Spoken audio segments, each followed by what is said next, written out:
how to fix promotion cannot be redeemed in Shopee. Alright, so let's begin with the video. If you've ever tried to use a promo code or voucher during checkout and got an error, don't worry, there are a few things you should check.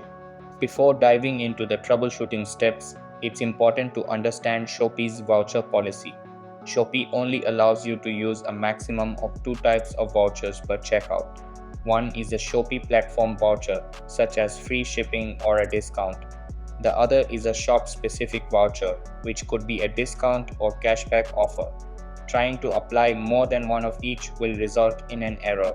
Now let's go over the key steps to make sure your promotion can be redeemed properly.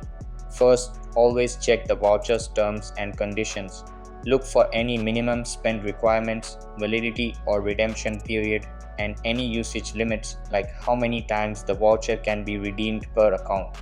By ensuring your cart meets these conditions and selecting the right combination of vouchers, you should be able to redeem your Shopee promotions without any issues.